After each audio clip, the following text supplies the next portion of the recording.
स्कंद तृतीय अध्याय प्रथम विदुर द्वारा पूछे गए प्रश्न श्लोक संख्या 45 शब्दार्थ और तात्पर्य डिवाइन ग्रेस भक्तिवेदांत स्वामी प्रभुपाद के द्वारा तस्य प्रपन्ना किल लोकपानाम अवस्थितानाम अनुशासने स्वे अर्थाय जातस्य यदुष्वजस्य वार्तां सखे कीर्तय तीर्थ कीर्ति शब्दार्थ तस्य उसका प्रपन्ना शरणागत अखिल लोकपानाम संपूर्ण ब्रह्मांड के सारे शासकों के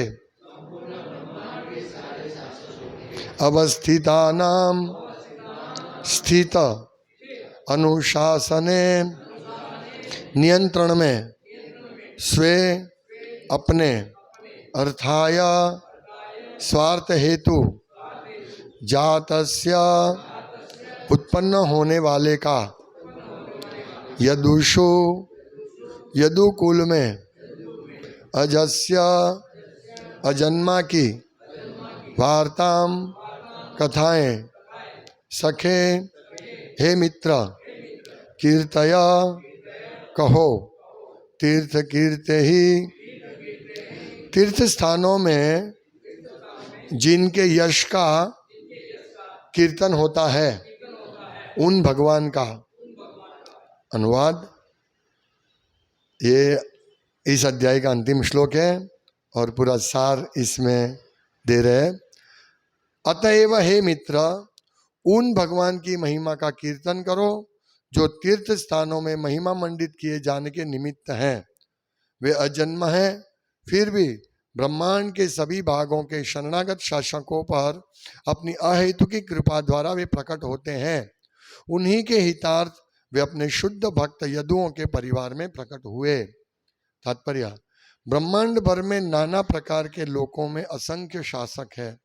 सूर्यलोक में सूर्यदेव, चंद्रलोक में चंद्रदेव, स्वर्गलोक में इंद्र, वायु, वरुण तथा ब्रह्मलोक में देवता जिसमें ब्रह्मा जी निवास करते हैं। ये सभी भगवान के आज्ञाकारी सेवक हैं।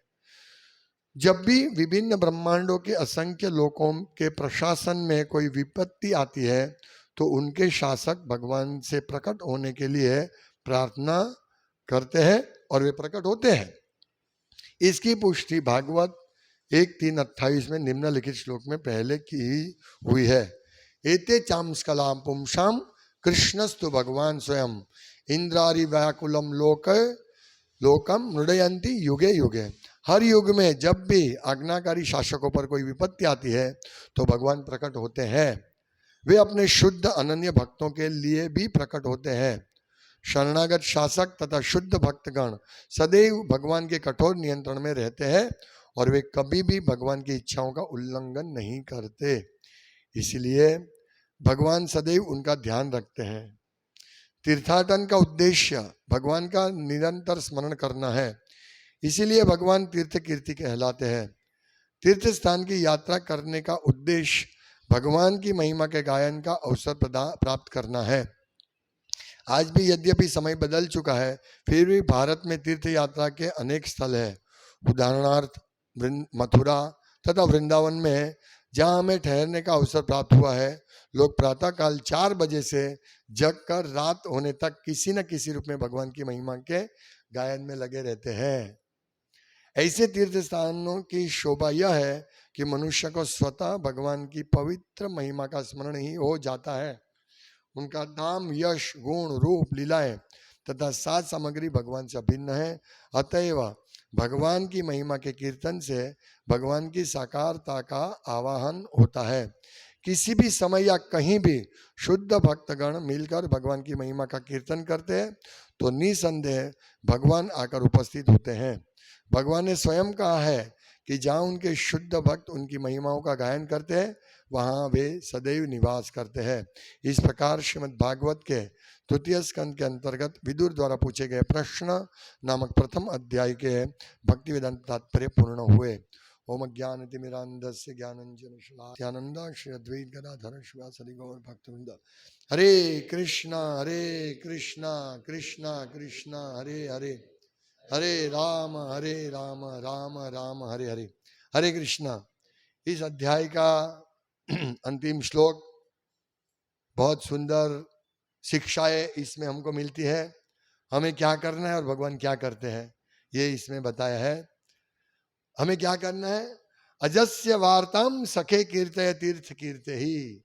हमें क्या करना है, वो अजस्य अजन्मा भगवान जो तीर्थ कीर्ति कहलाते हैं, कि जिनका महिमा का गुणगान तीर्थों में होता है, उन क्या करना है, उनका अजस्य वार्ताम, उन अजन्मा की हमें वार्ता करनी चाहिए, कथा करनी चाहिए। हे सखे, सखे हे मित्र, मतलब हमको कहते हैं कि हमारा कर्तव्य है कि अजस्य वार्ताम सखे कीर्तये, हमें सतत उनकी महिमा का कीर्तन करते रहना चाहिए सतत, ये हमारा धर्म है। और श्रील प्रभुपाद इस तात्पर्य में लिखते हैं कि हम वृंदावन मथुरा जैसे आज धाम में जाते हैं, आज भी वहां भगवान का नाम का कीर्तन चलता है, और स्वतः हमको भगवान का नाम कीर्तन करने का रुचि होता है। तो हमें वृंदावन मथुरा जाना है, वहां कीर्तन करना है, लेकिन हम जहां भी है वहां भी हमें सतत भगवान के वार्ता सखे कीर्तया, हमें हमेशा भगवान की कथा का कीर्तन करते रहना है। यही हमारा मुख्य धर्म है, बाकी सब चीटिंग धर्म है। कोई धर्म, ये मुख्य धर्म है। भागवतम का दूसरा श्लोक है प्रथम स्कंद का, कौन सा? धर्मो कैतवो धर्मो प्रोजित कैतव अत्र परमो निर्मत शरणाम सताम। क्या करने, धर्मो कैतव, कैतव धर्म, चीटिंग धर्म, जिसमें भगवान की सेवा नहीं है, भगवान का नाम कीर्तन नहीं है, वो सब चीटिंग धर्म है। वो हमको छोड़ के परम निर्मत शरणाम, जो शुद्ध भक्त है उनके साथ बैठकर भगवान की लीला कथा की चर्चा करनी चाहिए। ये हमारा मुख्य धर्म है, बाकी सब चीटिंग धर्म है। और भगवान भगवत गीता में भी यही कहते हैं, सर्वधर्मान परित्यज्य माम एकम शरणम व्रज, सिर्फ मेरे शरण में आओ, मेरे शरण में आओ, और मैं तुम्हारा सब पाप नाश कर दूंगा, पुण्य पाप सब नाश कर दूंगा, और तुमको जन्म मृत्यु से मुक्ति दूंगा। ये भगवान का वचन है, पर उनके शरण में जाना है। और यहाँ भगवान क्यों प्रकट होते हैं, ये हमारा कर्तव्य है भगवान के शरण में जाना। और भगवान क्यों प्रकट होते हैं, तस्य प्रपन्ना अखिल लोक पानाम, तस्य प्रपन्नाम मतलब जो शरणागत हुए हैं, अखिल लोक पाना, पूरे विश्व के जो राजा भगवान के शरणागत होते हैं, अवस्थिता नाम अनुशासने, जो भगवान के अनुशासन में जिन्होंने स्वीकार किया, यस हम भगवान के कंट्रोल में रहेंगे, उनके लिए स्वे अर्थाय जातस्य यदुष्वजस्य, मतलब उनके लाभ के लिए, उनके हित के लिए, अर्थाय स्वार्थाय, उनके लाभ के लिए, जातस्य उन्होंने जन्म लिया किसमें, यदुकुल में। कितना सुंदर भगवान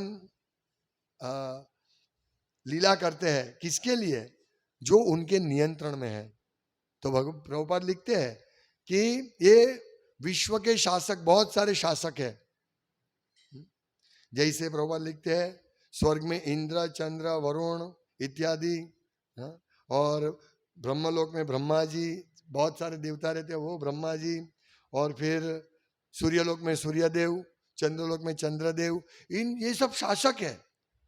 लेकिन ये शासक क्या करते हैं, भगवान के अनुशासन, अवस्थिता नाम अनुशासन है, वो अवस्थित रहते हैं कि इसमें अनुशासन, भगवान के अनुशासन में।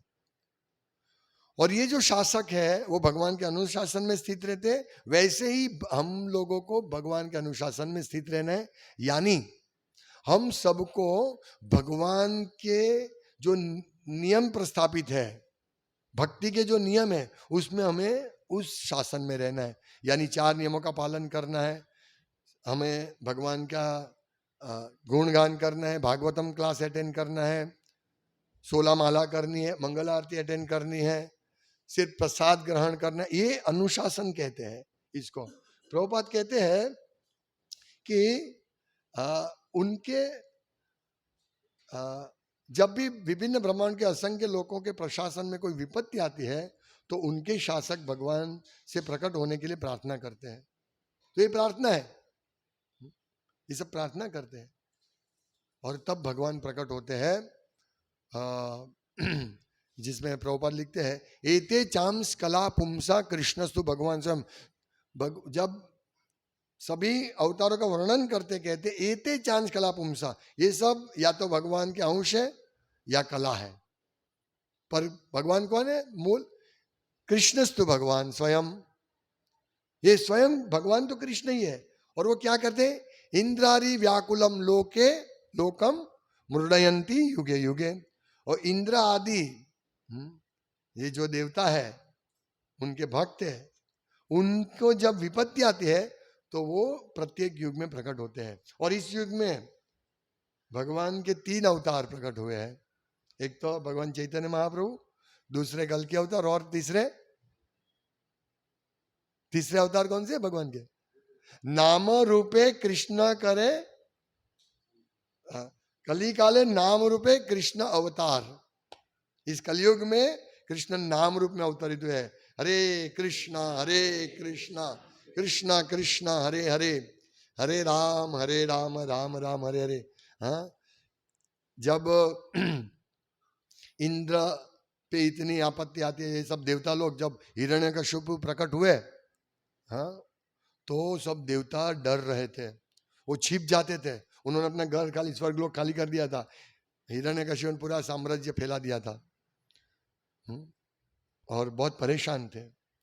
और इतना उन्होंने शासन किया कि बहुत डर रहे थे। और जब भगवान हिरण्यकश्यप प्रकट हुए, अरे भगवान नृसिंहदेव जब प्रकट हुए तो हिरण्यकश्यप के साथ फाइटिंग कर रहे थे और इसको खेल रहे थे उनके साथ, उनको छोड़ देते थे भगवान युद्ध में। तो देवता डर जाते थे, अरे भगवान आप उनको मत छोड़ो, क्योंकि उनको डर था कि उनको लगेगा कि ये मुझे मारते हैं, मेरे युद्ध को मुझे मरने की प्रतीक्षा करते देवता लोग। इसीलिए देवता डर के बोले आप उनको मार दो, नहीं तो हम परेशान हो जाएंगे।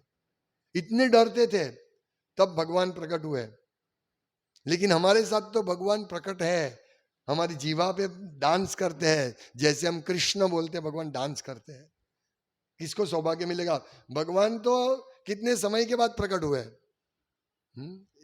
प्रहलाद को कितना कष्ट हुआ, फिर सबको देवता कितना कष्ट हुआ, फिर भगवान प्रकट हुए। लेकिन अभी तो कलयुग में हमारा इतना बड़ा सौभाग्य है कि भगवान अभी हमारे साथ रहते। बोलो क्या इससे बड़ा सौभाग्य चाहिए?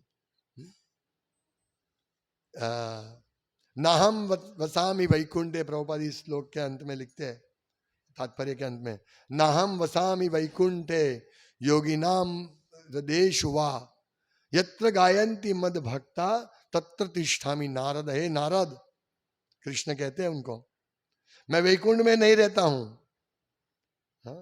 न तो मैं योगियों के हृदय में रहता हूं, लेकिन जहां मेरे भक्त कीर्तन करते हैं वहां मैं रहता हूं।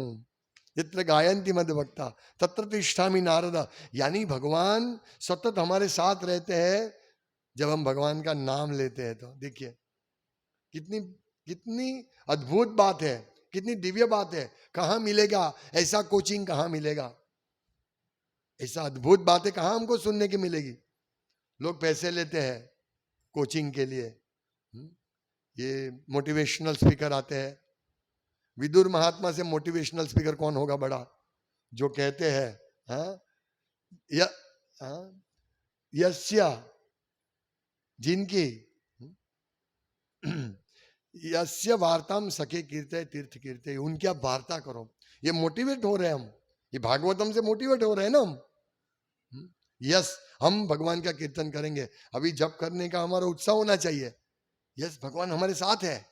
हम क्या करते हैं जप को? ठीक है अभी करना है, जैसे जैसे कर लेते हैं। नहीं, ये जप भी जो है, ये जो महात्मा विदुर जो उपदेश दे रहे उसी में आ जाता है।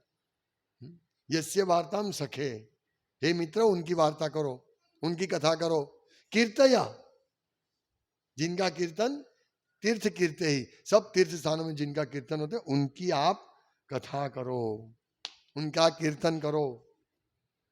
ये हमारा सौभाग्य है ना कि हमको ये चांस मिला है। प्रभुपाद लिखते हैं ना कि धाम में लोग 4 बजे, सुबह 4 बजे से उठकर भगवान की सेवा में लग जाते हैं रात तक। यहां लिखे है ना कि